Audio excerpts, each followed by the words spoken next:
Winning the pole toss-up would be Heat 1 winner Damir Bejyanov, who would choose to start on the outside. That was probably a smart idea, as in both of the heats, the driver on the outside actually took the lead into turn 1, as Michael Caine, who started 4th, is already making it 3 wide into turn 1 here, as Spencer Fullerton gets shoved off in the back. Starting near the back of the field, Mike Doan in the 772 would have his engine blow right past the start-finish line as it goes as he's coming down the front straightaway into turn 1. He's going to go out on lap 1, unfortunate for him. Coming into turn 1, Spencer Fullerton has to check up for Scott Batista, and TJ Dent just gets into the back of him and ends up shoving him off course. Spencer would luckily save that car. He looked really close to spinning and would return on course well back in the field though, and he has some damage on the right side of his car, so not looking good for the last round's winner, Spencer Fullerton. Schwane would feature some more trouble as Ty Dent got into Tyler Faber and they spun off track. Each of the drivers made a little bit of contact with the wall, but both would continue. 3 wide certainly doesn't work into Mandela, and Kyle Sosnowski, TJ Dent, and Jacob Young would get together. TJ Dent, this is his 2nd incident so far this race. Up ahead we would have even more trouble as Chris Washer gets forced off the road, comes back on track, doesn't have a lot of grip on his tires. 3 wide racing with Terrence Day and Michael Caine leads to the spinning of him into the path of one of our points leaders, Luka Obrovac, and both took a hit into the wall. Chris Washer, who started this race from 2nd position, already back into 25th or so place, along with 2nd in points, Luka Obrovac. After a very chaotic first half lap there, things have started to settle out single and double file at the maximum at the front. Richard Trelinsky tries to get around Damir Bejyanov, does not have nearly enough room to of a run to clear him, and Damir retakes the lead through Gauteng chicane. Coming out of the Gauteng chicane, TJ Dent would try to get around Jeffrey Fingai into pit road, but ended up smashing into Jeffrey Fingai multiple times, sending him down the track, causing some damage to James O'Shea and Alex Allen, as well as heavy damage to Jeffrey Fingai there. Jeffrey Fingai would go out of the race as TJ Dent would continue, but I'm sure the officials are going to want to have a word with him, with TJ, after the race, after causing 3 incidents on the first lap. Speaking of drivers wanting to come down pit road, we actually had a couple of takers down pit road. Luka Obrovac in to repair damage, as well as Chris Washer. Coming down the straightaway between turn 1 and turn 2, Scott Batista and Mark Nutt would get into each other, and Mark Nutt would be sent off the road and into the wall hard. He took a lot of damage on the driver's side door of that car, and he would go out of the race. Scott Batista was more fortunate, but would lose quite a few positions.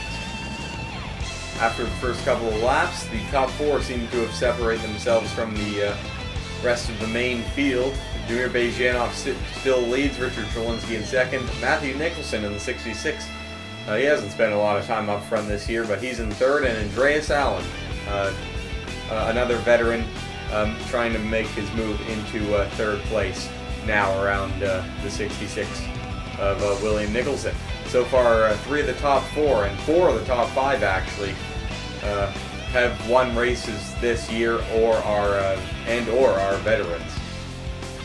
Lap 4 would feature Ilya Bondarenko checking up for William Nicholson and Michael Caine not, and getting into the left rear quarter panel of him and turning him right into the wall at the end of Gauteng chicane. Ilya Bondarenko would eventually continue. Spencer Fullerton in 73 would also pit that lap. Obviously, he felt that the damage he received in the first incident, as well as the tire damage he received by going in the sand there, it has affected his car, and they'd be better off coming in and fixing it now than staying out on track.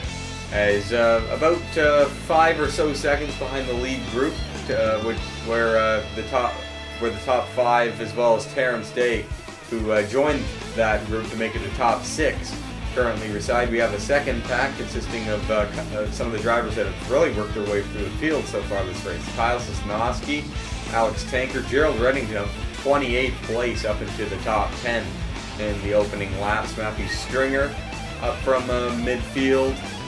Scott Batista has worked his way back up through the field. He has a fast car today, along with Michael Cain. These two drivers, second, last, and last in points as the racing continues in this pack, although things are pretty stagnant up front.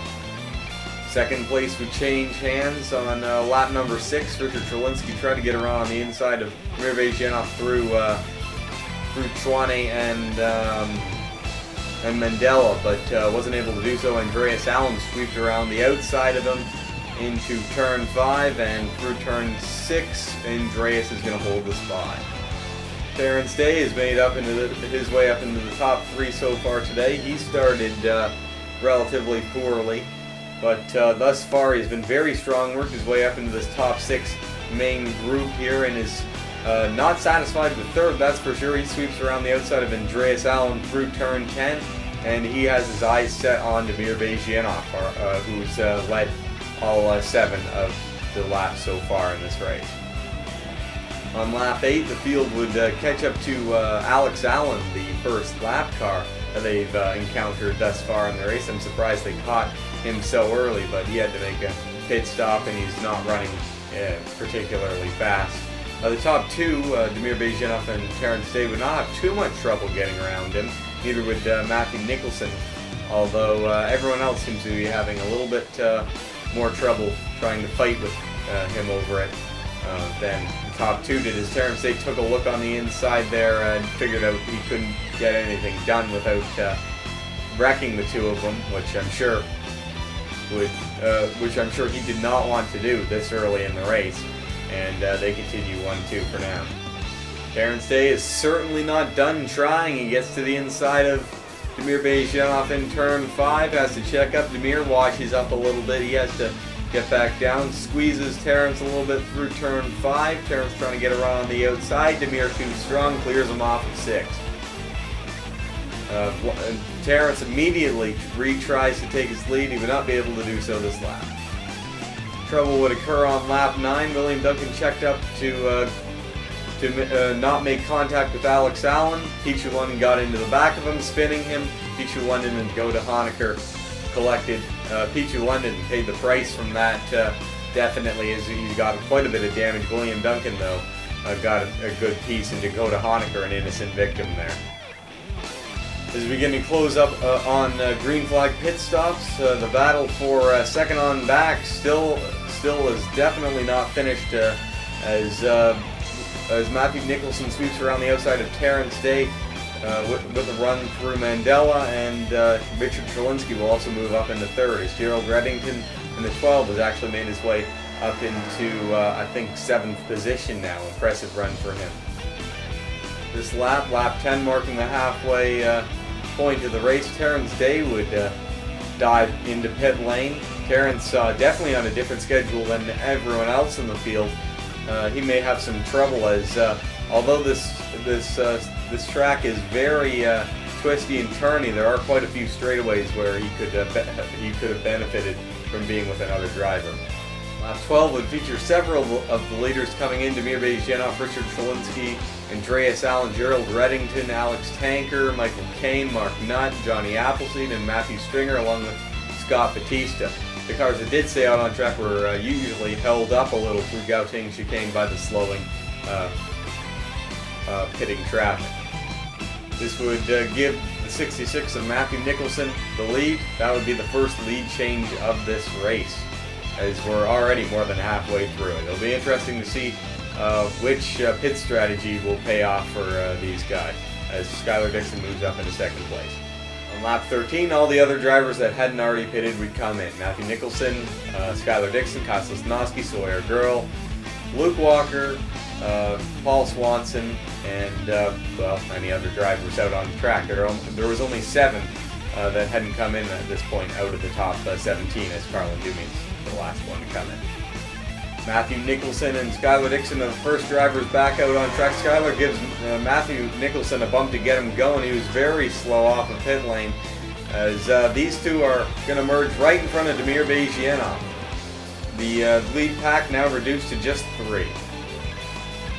Damir Bejianov already back into second here on lap 15. Skylar Dixon went inside to try and pass Matthew Nicholson for the lead.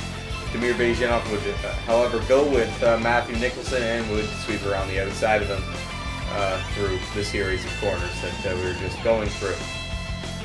Coming through the second of the high veld sweepers, Terrence Day and Alex Tanker would make some contact. Alex would send Terrence Day off the road and into the gate there where the safety truck is housed. I'm glad that gate was there, otherwise that could have been a lot worse with an incident with the safety truck.